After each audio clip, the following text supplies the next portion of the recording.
1981. Early into the decade, and things were moving fast. Okay, units, travel plans. I need to be in New York on Monday, LA on Tuesday, New York on Wednesday, LA on Thursday, New York on Friday. Got it? Got it. Well, maybe not that fast. Just a year into the budding 80s, 1981 would see a slew of new heroes. So I'm sure to get most of the vitamins I need. Iconic catchphrases. Pardon me, would you have any Grey Poupon? And some of our most important cultural discoveries. What'd you say this was again? Today, we're chronicling 1981 from January to December and talking about the news, culture, sports, and entertainment, and all that was weird in the year. This is Timeline. Today, it's all 1981.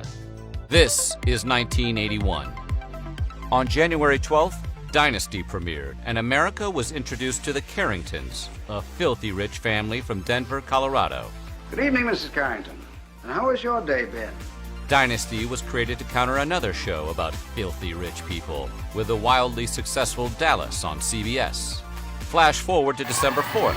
CBS would counter ABC's Counter with Lorenzo Lamas and the show Falcon Crest, a show about filthy rich people, but this time they're in Napa Valley. Chase is of the opinion that vineyard is his to keep. You know you ought to let me handle this. On January 16th, while claiming he was walking out of a Detroit bar, ex-heavyweight champion Leon Spinks was jumped and cold-cocked by robbers. Police say Spinks reported his assailants left him naked. When Leon regained his senses, he found out the muggers had stolen not only $45,000 of jewelry, but also his gold teeth. We're not sure if they got the fillings as well. Sticking with boxing, 3 days later on January 19th, the greatest of all time might apply to Muhammad Ali's non-boxing life, when on January 19th, the ex-heavyweight champ literally talked a man off the ledge. It was in Los Angeles when a despondent man threatened to jump off a high-rise building. Ali drove down to the building and talked to the man, telling him, "You're my brother. I love you, and I couldn't lie to you." Soon after, Ali put his arm around the man and guided him back inside. We'll see Ali again by the end of the year. On January 20th, Iran released 52 Americans who had been held hostage for 444 days, just minutes after the presidency had been passed from Jimmy Carter to Ronald Reagan. The hostages were placed on a plane in Tehran as Reagan delivered his inaugural address. Some of the hostages are physically and mentally tired. 2 of them are said to be having difficulty walking. With gull-wing doors and a stainless steel body, the DeLorean was probably the most 80s car ever. The DeLorean. Gull-wing doors rise effortlessly, beckoning you inside. The car would be forever etched in our pop culture hearts when Dr. Emmett Brown transformed the DeLorean into a time machine when Back to the Future premiered on July 3rd, 1985. 88 miles per hour! February proved that life is indeed a stage as the Canadian power rock trio Rush released Moving Pictures on the 12th. After this, air drumming would never be the same. As the SNL cast took the main stage for their goodnights on February 21st, Charlene Tilton asked Charlie Rocket how he felt being shot. It was a callback to an earlier Dallas skit during the show, where Rocket played the recently assassinated J.R. Ewing. I'll get that Charlie Rocket if it's the last thing I ever do. Rocket told Tilton, "Oh man, it's the first time I've ever been shot in my life. I'd like to know who did it." Whoops. Rocket was fired before the season finale.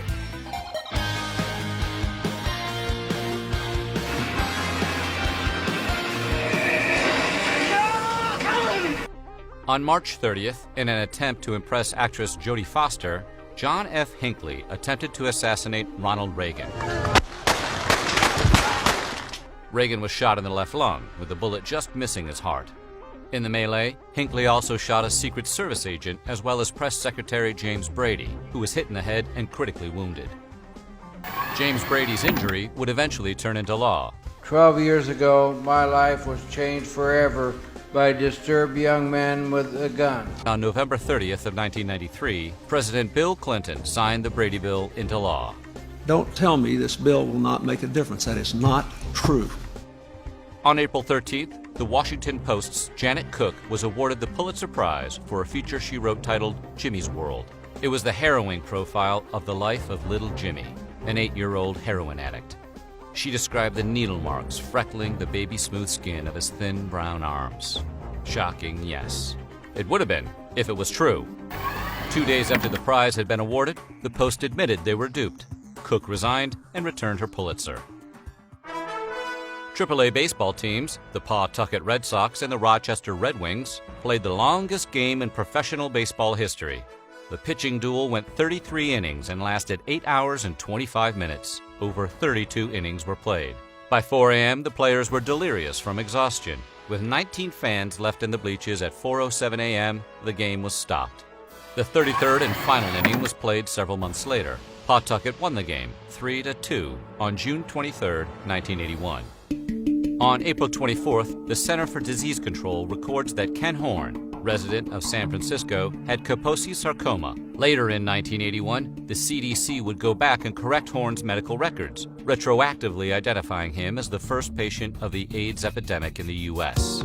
On May 1st, Billie Jean King didn't so much come out of the closet as she was kicked out by the woman she had a 10-year romantic relationship with while she was married to a man. King, already a world-class tennis champion with 5 Wimbledon titles under her belt when on May 2nd, Marilyn Barnett filed a palimony lawsuit for lifetime support. But I would never out somebody. Oh my God, that's just horrible. On May 1st, American Airlines was the first. We're American Airlines, doing what we do best.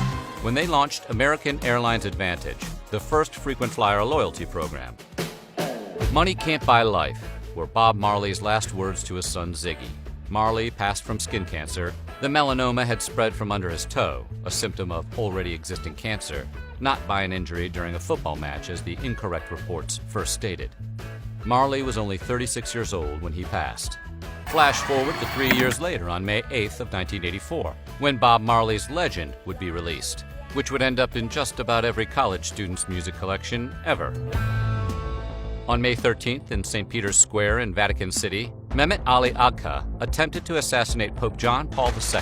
The Pope was struck 4 times, suffering severe blood loss. Agca was immediately apprehended. Willing to turn the other cheek, the Pope visited Agca in the prison cell he was to spend the rest of his life. They spoke privately for some time, and the Pope said they became friends. The Pope later requested Agca's pardon in 2000, which Italian officials granted. He said this week that he'd applied for Polish citizenship, but had been turned down. Originally written in 1974 for Rod Stewart, Betty Davis Eyes by Kim Carnes would hit #1 on May 16th and stay on the charts for the next 9 weeks. You'll find McRib in the middle is swimming in sauce. It's McRib. Very few fast food culinary creations have quite the lore around them as the McRib. A creation of both an animal scientist and a fine dining chef, the McRib is the fast food white whale, appearing seemingly at random and disappearing just as quickly. The McRib would go on to be on and off McDonald's menu for years, first vanishing in 1985. We're only here for a limited time. But returning in 1994. This May, it's McDonald's McRib sandwich.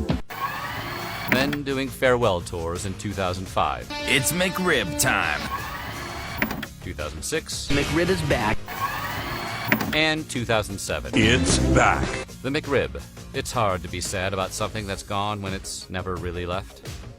A daredevil by the name of Daniel Goodwin climbed the Sears Tower in Chicago, all while wearing a Spider-Man costume on May 25th. Goodwin was able to climb the 1,454-foot, 110-story building, not from being bitten by a radioactive spider, but by using suction cups and hooks. After he triumphantly reached the summit of Sears, Goodwin was greeted with handcuffs. Spider-Man was charged with misconduct, criminal trespass, and criminal damage to property. Dan Goodwin has captured the imagination of the public as well as Sears.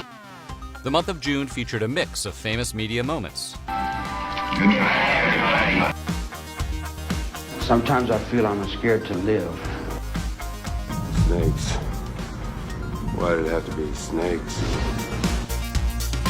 You cannot be serious! That ball was on the line! Chalk flew up! The Solar Challenger succeeded in completing the 165-mile flight across the English Channel on July 7th. It was the world's first solar-powered airplane to do so. Oh, how sweet it is. because on the same day, artificial sweetener, or aspartame, was approved by the FDA. 2 days later, on July 9th, the barrel-throwing gorilla, Donkey Kong, made his debut appearance in arcades across America. Creator Shigeru Miyamoto was tasked with redesigning a game called Radar Scope, based on the love triangle between Popeye, Olive Oyl, and Bluto. Nintendo couldn't get the rights to the characters, so the game was repositioned as a gorilla, a carpenter, and his girlfriend. Flash forward to 1982 when Donkey Kong Jr. debuted. The carpenter would be changed to a plumber, and his name was switched to Mr. Video, then Jumpman, and finally Mario. Extra fun fact, Mario was named after Mario Segale, the landlord of a Nintendo warehouse in the Seattle area. Kurt Russell stars as Snake Plissken in John Carpenter's science fiction action classic, Escape from New York. On July 17, 1981, two walkways collapsed at the Hyatt Regency Hotel in Kansas City, Missouri, one directly above the other. They crashed onto an event with approximately 1,000 guests, which was being held in the hotel's lobby, killing 114 people and injuring 216 others. The OG royal wedding on July 29th was between Lady Diana Spencer and Prince Charles, which was watched by a global TV audience estimated around 750 million people. This storybook franchise would last until August 28th, when Di and Charles's divorce settlement was finalized. Tragedy would strike almost a year to the day later when Di perished in an automobile accident in Paris in late August of 1997. The Mercedes 600 carrying the princess, her Egyptian companion Dodi El-Fayed, emerged from the tunnel a complete crumpled wreck. If any network defined the 80s, it was MTV. This is it. Welcome to MTV Music Television. On August 1st, they began their run. Back when they actually featured music videos, the network debuted the appropriately titled video, Video Killed the Radio Star. Brooke Shields, Martin Hewitt, Endless Love. On August 3rd, 1981, the Air Traffic Controllers Union declared a strike. Reagan declared their strike a peril to national safety and ordered them back to work. If they do not report for work within 48 hours, they have forfeited their jobs and will be terminated. Only 1,300 of the nearly 13,000 controllers returned. How did Reagan respond? 2 days later, on August 5th, Reagan fired the 11,345 striking air traffic controllers who had ignored the order and banned them from federal service for life. The great communicator indeed. Staying with Reagan, 1 day later, on August 4th, 1981, Oliver North was assigned to the White House's National Security Council, where he served as a lobbyist, focusing his efforts on Central America. We may hear back from Oliver in the coming years. Foreshadowing. The IBM personal computer, commonly known as the IBM PC, was introduced on August 12, 1981. IBM made its personal computer to help a person be more productive. If your family owned one in the 80s, you were considered a neighborhood legend. You know, who knows? It may be the world's biggest backyard fence to talk over before long. The first woman to the highest court in the United States, Sandra Day O'Connor was nominated to the Supreme Court by President Reagan on August 19th.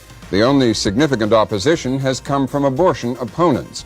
The subject of abortion is a valid one, in my view, for legislative action, subject to any constitutional restraints or limitations.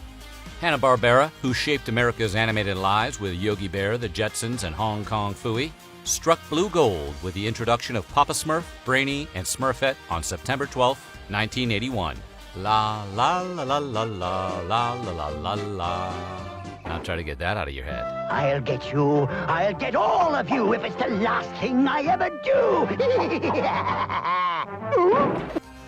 Switching channels, 2 days later on September 14th. What you are witnessing is real. The People's Court. The Honorable Judge Joseph Wapner. If you had the dog on a leash. Rusty, his faithful bailiff. I've seen it out of bull in court. And mild-mannered announcer Doug Llewellyn. Don't resort to taking the law into your own hands. With a debut lineup for the long-running People's Court. Los Angeles Dodgers pitcher and rookie phenom Fernando Valenzuela threw his 8th shutout of the season, tying a 68-year-old record set in 1913 by Reb Russell of the Chicago White Sox. Recorded by Olivia Newton-John and released as a single on September 28th, Physical not only flew to #1 on the U.S. Billboard Hot 100, it stayed there for 10 weeks, an 80s record. Sticking with music, a relatively unknown multi-instrumentalist by the name of Prince was the opener for the Rolling Stones at the Coliseum in Los Angeles. The Sun-Baked Stones audience was rowdy, booing Prince off the stage, pelting him with bottles, fruit, coins, and food. Flash forward to June 25, 1984, when Purple Rain would debut. The album would go on to sell over 17 million copies throughout the 80s. On October 20th, the Weather Underground organization, commonly known as the Weather Underground, had 3 of its members arrested after the robbery of a Brinks armored car at the Nanuet Mall in Nanuet, New York. The trio stole $1.6 million in cash, killed a Brinks guard, 2 police officers, and wounded several bystanders. Although Lars Ulrich met James Hetfield 5 months earlier when he answered an ad the drummer placed in The Recycler, looking for other metal musicians to jam with, Metallica became a band on October 28, 1981. The band would play its first gig on March 14, 1982, at Radio City in Anaheim, California, a couple months later after they recruited Dave Mustaine as their lead guitarist. On November 16, 1981, soap opera General Hospital presented The Marriage of Luke and Laura, which was watched by 30 million viewers and remains the highest-rated hour in American daytime soap opera history. We go to a yacht off the coast of Catalina Island, where on November 29th, actress Natalie Wood was on a yacht with her husband, actor Robert Wagner, her friend, actor Christopher Walken, and the yacht's captain when she mysteriously disappeared in the middle of the night. Wood's body was found a mile away the next morning, and her death was ruled an accidental drowning, despite a litany of suspicious facts and contradictory accounts from her 3 companions. Now, we've said from the beginning that we don't think she was knocked unconscious when she went in the water. The LA County coroner ruled Natalie Wood's death that it was an accidental drowning. However, when the case was reopened in 2011, the new report could not conclude whether or not Wood's injuries were accidental. Wagner and Walken have always maintained they don't know what happened. Her cause of death was changed from accidental drowning to undetermined. More true crime. After spending nearly 5 months on the run, adult film star John Holmes was arrested in Florida on December 4, 1981, for his involvement in the June 29th home invasion, armed robbery, and murder of a small gang of big-time drug dealers, which would become known as the Wonderland Murders. It was on December 11th Muhammad Ali's days as a boxer ended with a loss to Trevor Berbick. It was estimated that the champ, who was already showing signs of Parkinson's in 1981, had absorbed 200,000 hits during his career. Unanimous decision for Trevor Berbick. As far as Trevor Berbick goes, we'll see his part in the boxing record books later, but that's for another year. We're going to 1982 next, where a future sports icon would get his first shot on the biggest stage. A weatherman from Indiana would change late-night TV, and America would start dancing to zombies. Until then, this has been Weird History's Timeline.